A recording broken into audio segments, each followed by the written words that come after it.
Chers amis, bonjour. Je suis Guy Lamelot et je me passionne pour l'acrylique fluide, plus connu sous le nom de pouring art, depuis 2-3 ans. Et je voudrais aujourd'hui transmettre ce que j'ai découvert pour vous apprendre à maîtriser cet art. Pourquoi cette chaîne? Tout d'abord parce qu'aucun livre n'existe en langue française sur l'acrylique fluide. Parce que la plupart des tutos qui existent sur Internet sont en langue anglaise et donc pas accessibles à tout le monde, mais surtout il y a très peu d'informations pédagogiques sur les bases, les produits, les outils, les accessoires pour réussir vos tableaux. Cette chaîne vise donc, étape par étape, à vous donner les clés pour maîtriser cet art et réussir vos expériences. L'objectif sur ces premières leçons n'est pas de vous éblouir par des réalisations que vous ne sauriez reproduire, mais de vous informer sur l'espace de travail indispensable à avoir, les produits, peinture et médium, les supports que vous pouvez utiliser, les outils, les accessoires et dans la première leçon qui suivra, les méthodes de coulage, de glissage, d'étirage de la peinture acrylique. Nous allons commencer, si vous le voulez bien, par l'espace de travail. L'acrylique, c'est salissant. L'acrylique fluide demande beaucoup d'outils, beaucoup d'accessoires et demande un espace dédié. Bien sûr, vous pouvez commencer par faire cela sur le coin d'une table de cuisine ou de salle à manger, mais vous verrez très vite qu'un espace dédié est absolument nécessaire. Alors l'espace, ça peut être un simple plan de travail avec une planche que vous protégez par du papier journal ou un carton quelconque, mais vous pouvez aussi utiliser un bac avec une grille qui permet à l'acrylique de tomber dans le bac et de ne rien salir. Vous pouvez utiliser des papiers d'aluminium pour recouvrir ce plan de travail ou un plateau traiteur en aluminium. Vous veillerez à avoir une bonne luminosité près d'une fenêtre et ayez près de vous, ça c'est très important, tous vos accessoires à portée de main, peinture, médium, etc. Car au cours de la réalisation de vos œuvres, vous ne pouvez pas courir pour chercher tel ou tel. On utilisera aussi, on le verra plus tard, un plateau tournant, ça peut être un plateau de pâtisserie sur lequel on pose les gâteaux. Une chose très importante, avec un niveau, vérifiez que votre plan de travail est plane. Pourquoi c'est important? Parce que lorsque vous coulerez la peinture, si ce n'est pas plane, elle va aller à gauche, à droite ou en bas ou en haut et vous ne maîtriserez pas votre œuvre. Donc c'est très important d'avoir un niveau près de soi. Bien sûr, chiffon, sopalin, eau, gants, touillettes et gobelets sont les accessoires les plus fondamentaux. Et on ajoutera même un sèche-cheveux pour des travaux particuliers et un chalumeau qui permettra notamment de chasser les bulles d'air de vos travaux. Voilà en gros ce qu'est l'espace dédié.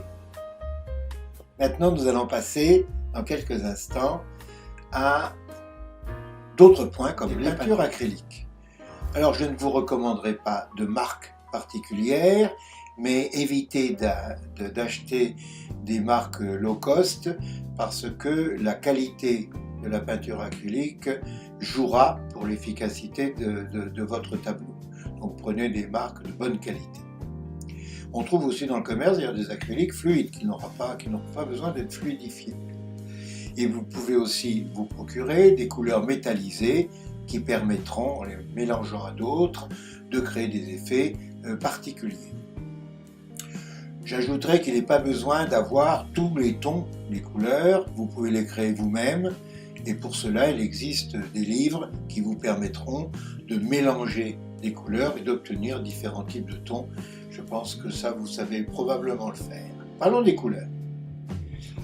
Les peintures acryliques n'ont pas la même consistance selon qu'il s'agit de quinacridone, violet, magenta, fluorescent qui sont plutôt transparents.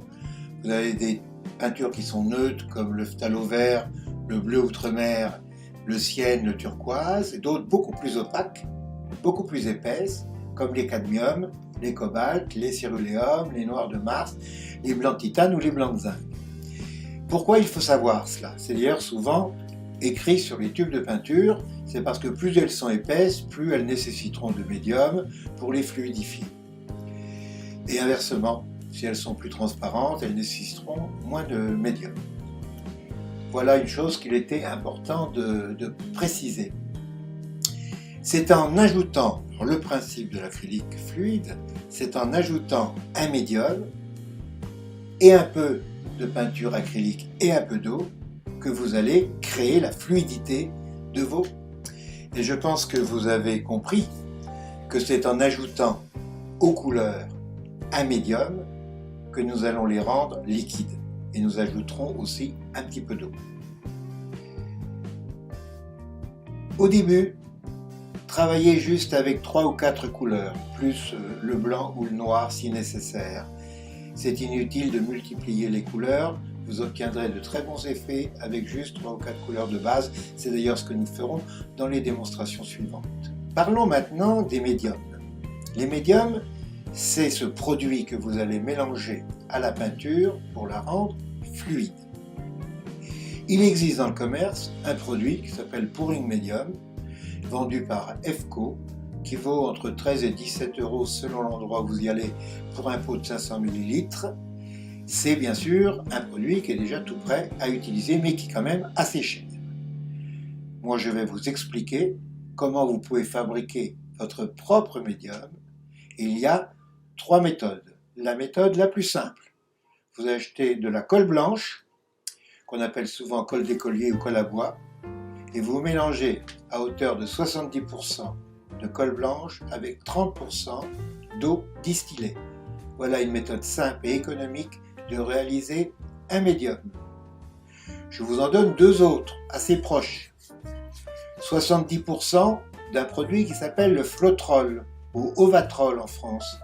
C'est un produit de lissage qu'on utilise en peinture, qu'on vend d'ailleurs dans les grandes surfaces de bricolage, ou que vous pouvez trouver sur internet, et ça remplace la colle blanche. C'est plus efficace que la colle blanche. Et 70% de Floetrol et 30% d'eau. C'est la deuxième solution pour créer son médium.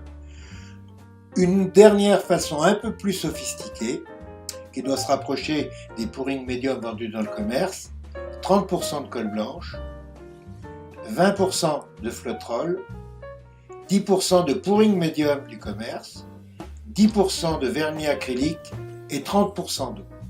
Voilà les 3 solutions pour créer un médium que je vous propose. Sachant que, lorsque vous aurez créé ce médium, les proportions de mélange avec la peinture sont les suivantes. Retenez bien, ça s'appliquera pratiquement dans tous les cas.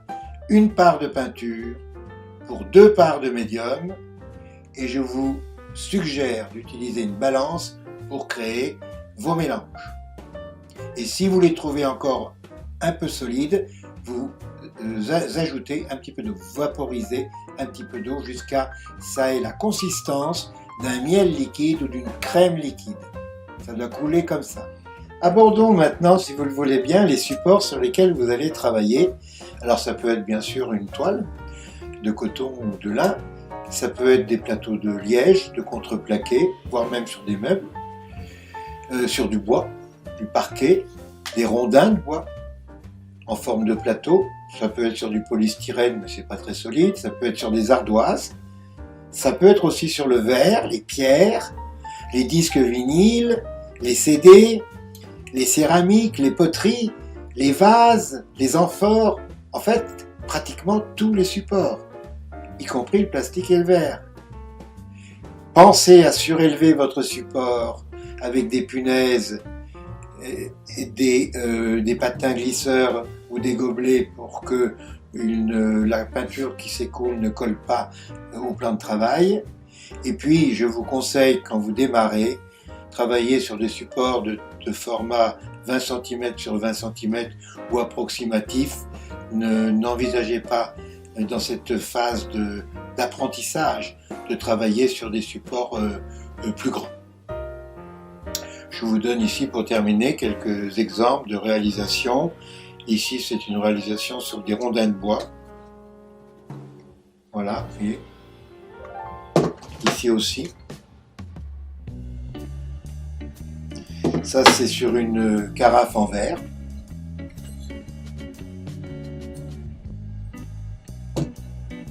Et ça c'est sur une ardoise.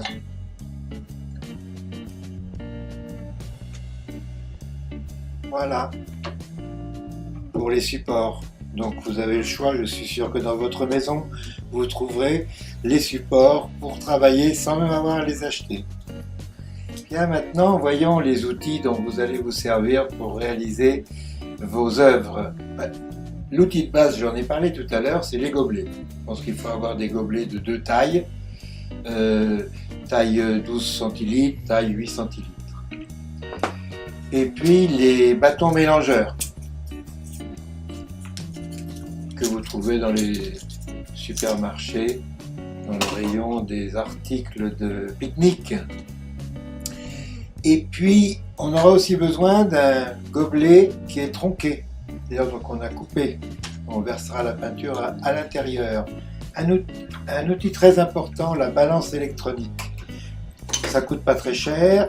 Quand vous ferez vos mélanges, par exemple si vous préparez la couleur rouge, vous allez mettre 10 g de couleur rouge et 20 g de médium. Mélangez cette couleur et vous aurez donc un rouge fluide. Il est important de garder les proportions. Une part de peinture pour 2 parts de médium. 10 g de peinture pour 20 g de médium, ce qui donne 30 g de peinture fluide. La balance électronique est très très utile pour faire un dosage correct. Toujours important d'avoir un verre doseur quand vous aurez des préparations de vos médiums à faire. On verra aussi que les films celluloïdes ou morceaux de carton pour étaler la peinture seront nécessaires. Ayez toujours les chiffons, les sopalins autour de vous. Et je voudrais aussi rajouter l'huile de silicone, car très souvent, si on veut avoir des cellules, on utilise l'huile de silicone ou certaines huiles qui ont du diméthicone, comme les huiles qu'on utilise pour les cheveux, et ça favorisera l'apparition de cellules. Une dernière chose dont vous aurez besoin, alors il y a aussi bien sûr les couteaux à peindre, les spatules pour étendre les peintures, et la dernière chose dont vous aurez besoin, c'est le vernis acrylique. Quand vos œuvres seront sèches, il faut compter 2 jours au minimum pour qu'une œuvre soit totalement sèche, au minimum.